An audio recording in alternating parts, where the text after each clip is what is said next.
हमारा टॉपिक चल रहा है Vienna Congress. Vienna Congress Napoleon Bonaparte के पतन के पश्चात उत्पन्न यूरोप में शांति और व्यवस्था को कायम करने के लिए बुलाई गई थी, जिसके अंतर्गत France, Austria, Prussia, Russia, Britain और फ्रांस के प्रतिनिधि टेलरा ने महत्वपूर्ण भूमिका अदा की थी। इस कांग्रेस के अध्यक्ष थे वियना के चांसलर मेटरनिक। वियना कांग्रेस के आधारभूत सिद्धांत रहे वैधता का सिद्धांत, शक्ति संतुलन का सिद्धांत और पुरस्कार एवं क्षतिपूर्ति का सिद्धांत।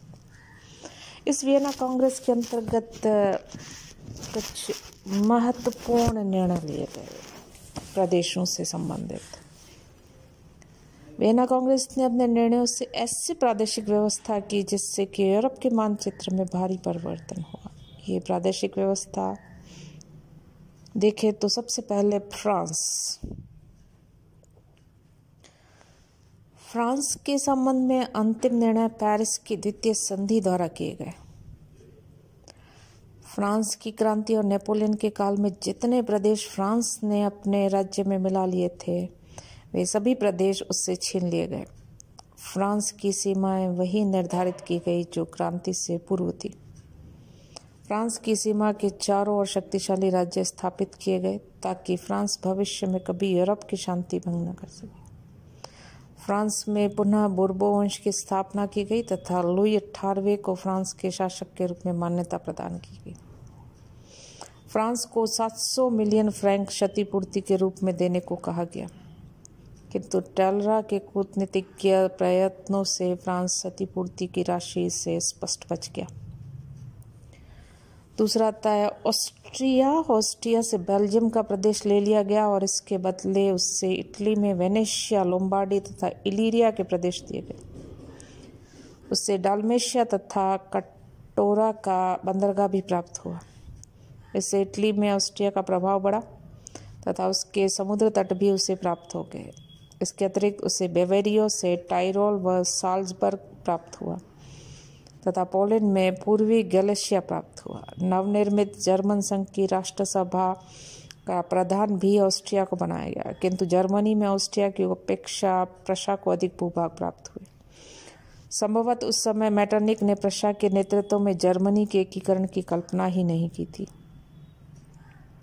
अन्यथा प्रशा को इतना शक्तिशाली नहीं बनाया जाता। इन भूभागों की प्राप्ति से हैब्सबर्ग ऑस्ट्रिया साम्राज्य की जनसंख्या में लगभग 40 लाख की वृद्धि हो गई। उसे दूरस्थ कम आय वाले प्रदेशों के बदले ऑस्ट्रिया के नज़दीक के अधिक आय वाले प्रदेश मिल जाने से केंद्रीय यूरोप में उसकी शक्ति बढ़ गई। प्रशा को अनेक प्रदेश दिए गए। राइन नदी का पश्चिमी प्रदेश जिस पर फ्रांस ने अधिकार कर लिया था, अब प्रशा को दे दिया गया। सैक्सनी के राज्य ने नेपोलियन की सहायता की थी, अतः प्रशा ने संपूर्ण सैक्सनी पर अपना अधिकार स्थापित करने का प्रयास किया, किंतु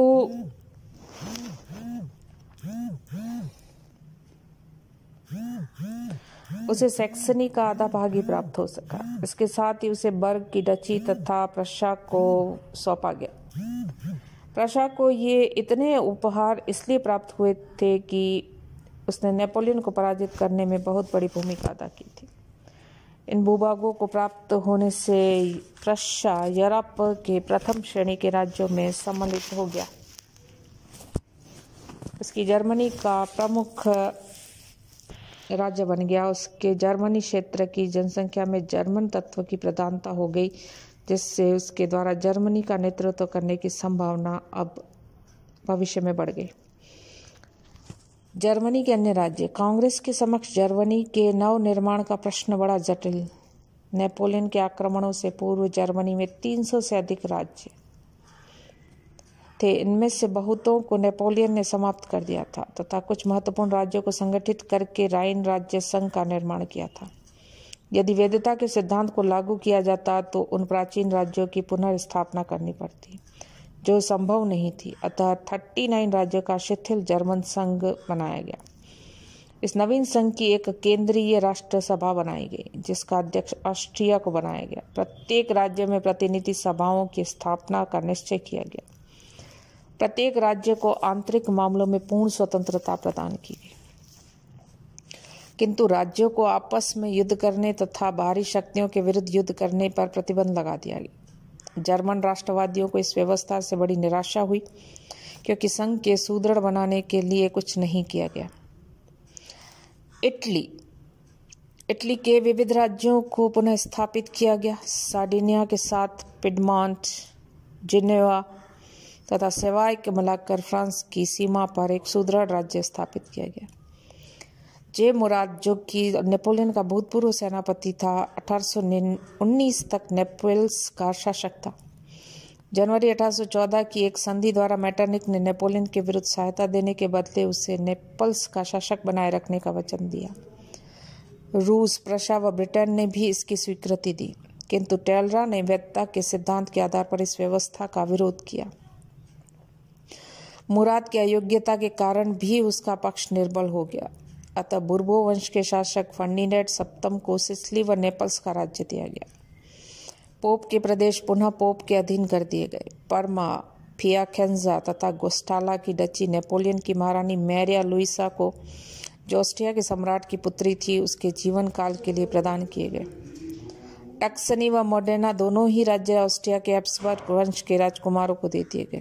नेपोलियन के आक्रमणों से इटली मुख्यतः दो भागों में विभाजित, इटली का राज्य और नेपल्स, किंतु अब उसे पुनः छोटे छोटे स्वतंत्र राज्यों में विभक्त कर दिया गया।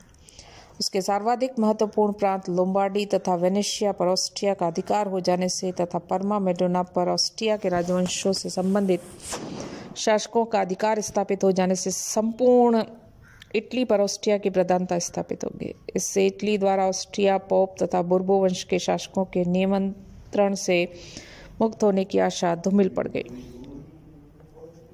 नेक्स्ट आता है हॉलैंड। उत्तर में फ्रांस पर नियंत्रण रखने के लिए हॉलैंड को अधिक शक्तिशाली बनाया गया। इसके लिए बेल्जियम को, जो ऑस्ट्रिया का एक प्रांत था, हॉलैंड के साथ मिला दिया गया। लग्जमबर्ग का क्षेत्र भी उसमें मिला दिया गया। यहाँ ऑरेंजो राजवंश की पुनः स्थापना की गई। नेक्स्ट आता है स्वीडन। स्वीडन से फिनलैंड का प्रदेश लेकर उसे रशिया को दे दिया गया तथा पश्चिमी पोमेरानिया का प्रदेश प्रशा को सुपुर्द कर दिया गया। नॉर्वे पहले डेनमार्क के अधीन था, किंतु नेपोलियन की सहायता करने के दंड स्वरूप उसने नॉर्वे छीनकर स्वीडन को दिया। इस प्रकार स्वीडन व डेनमार्क दोनों को ही निर्बल बना दिया गया। फलतः उस क्षेत्र में रूस, प्रशा शक्तिशाली हो गए। पोलैंड को 3 भागों में बांटकर रूस, ऑस्ट्रिया व प्रशा को दे दिया गया। पोलैंड का मुख्य भाग रूस को सुपुर्द किया गया। नेपोलियन ने जो बारसा का राज्य बनाया था, वह भी रूस को दिया गया। पोसन, थान तथा डांसिंग के प्रदेश प्रशा को तथा दक्षिणी गलेशिया ऑस्ट्रिया को दिया गया। नेक्स्ट देखे राज्य, तो वह है स्विट्जरलैंड। स्विट्जरलैंड में फ्रांस के 3 अतिरिक्त कैंटन जोड़कर 22 कैंटनों का एक संघ राज्य बनाया गया, जिसको उसका राज्य विस्तार हुआ तथा उसकी शक्ति में वृद्धि हो गई। उसकी तटस्थता तथा स्वतंत्रता का उत्तरदायित्व यूरोप के बड़े राज्यों ने अपने ऊपर लिया। नेक्स्ट आता है रूस। रूस के जार ने वियना सम्मेलन में संपूर्ण डची ऑफ वार्सा की मांग की, किंतु इस मांग को पूरा करने के लिए प्रशा को अपने पोलैंड का भाग छोड़ना पड़ा। प्रशा पोलैंड के भाग को छोड़ने के लिए तैयार नहीं था। इसके अतिरिक्त ब्रिटेन, फ्रांस व ऑस्ट्रिया रूस की शक्ति के पश्चिम में प्रसार से आशंकित, अतः वे भी रूस की इस मांग को स्वीकृत करने के पक्ष में नहीं थे। इस कारण सम्मेलन में इस समस्या को लेकर बड़े राज्यों में तीव्र मतभेद उत्पन्न हुआ तथा सम्मेलन के भंग होने की स्थिति उत्पन्न हो गई। किंतु अंत में समझौता हुआ और पोलैंड में स्थित पोसेन के ग्लेशिया के भाग को छोड़कर शेष डची ऑफ वार्सा रूस के अधीन कर दिया गया। इसके अतिरिक्त फिनलैंड व बसार्बिया पर भी रूस का अधिकार करने दिया गया। इस व्यवस्था से रूस को काफी लाभ हुआ तथा यूरोप में उसका प्रभाव काफी बढ़ गया। स्पेन तथा पुर्तगाल। स्पेन में ट्रिनिडाद लेकर ब्रिटेन को दे दिया गया। स्पेन में बुर्बो वंशित फर्डिनेंड सप्तम का शासन पुनः स्थापित। यद्यपि पुर्तगाल ने अंग्रेजों की बड़ी सहायता की, किंतु उससे कुछ भी नहीं दिया गया। केवल वहां पर जॉन चतुर्थ का शासन पुनः स्थापित कर दिया गया। नेक्स्ट आता है ब्रिटेन। वियना सम्मेलन में सबसे अधिक लाभ ब्रिटेन को प्राप्त हुआ। उसे अनेक नवीन उपनिवेश प्राप्त हुए। फ्रांस से माल्टा, सांता लूसिया, टोबैगो तथा मॉरिशस के क्षेत्र लेकर ब्रिटेन को दे दिए गए। स्पेन से ट्रिनिडाद प्राप्त हुआ। इसी प्रकार हॉलैंड, श्रीलंका तथा Cape of Good Hope Britain को प्राप्त हुए। डेनमार्क से हेलिगोलैंड तथा आयोनीन द्वीप समूह का संरक्षण प्राप्त हुआ। इन सभी देश क्षेत्रों के मिलने से ब्रिटेन एक श्रेष्ठ औपनिवेशिक शक्ति बन गया। वियना सम्मेलन में जो द्वीप उसे मिले उससे भूमध्य सागर, एड्रियाटिक सागर तथा एल्बा के समुद्री तटों में ब्रिटेन की सामुद्रिक शक्ति सुरक्षित हो गई। कांग्रेस के अन्य कुछ निर्णय देखें तो प्रादेशिक व्यवस्था के साथ ही वियना सम्मेलन में कुछ अन्य महत्वपूर्ण समस्याओं के संबंध में भी निर्णय लिए गए, जिसमें सबसे पहला निर्णय था ब्रिटेन के मुख्य प्रतिनिधि कैसलरे के प्रयत्नों से वियना सम्मेलन में दास व्यापार के विरुद्ध प्रस्ताव पारित किया गया। दास व्यापार को विश्व सभ्यता और मानव अधिकारों के विरुद्ध बताते हुए अनैतिक एवं अमानवीय घोषित किया गया। किंतु कांग्रेस में दास व्यापार के विरुद्ध जो प्रस्ताव पारित किया गया केवल कागजों में ही रहा। इस व्यापार का अंत करने के लिए कोई सक्रिय कदम नहीं उठाया गया।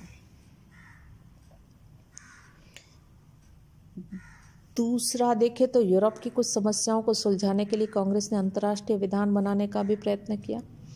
इस विधान में युद्ध और शांति के काल में व्यापार, बड़ी नदियों में वाणिज्य, नौका चालन के नियम तथा राज्यों में पारस्परिक संबंधों के नियमों का समावेश करने का प्रयत्न किया गया। तीसरा, यूरोप में स्थायी शांति स्थापित करने के लिए एक अंतर्राष्ट्रीय संस्था की स्थापना की गई, जिसे यूरोप की संयुक्त व्यवस्था कहते हैं। वाटरलू युद्ध के एक सप्ताह पूर्व 9 जून 1815 को कांग्रेस के निर्णयों पर हस्ताक्षर हुए थे।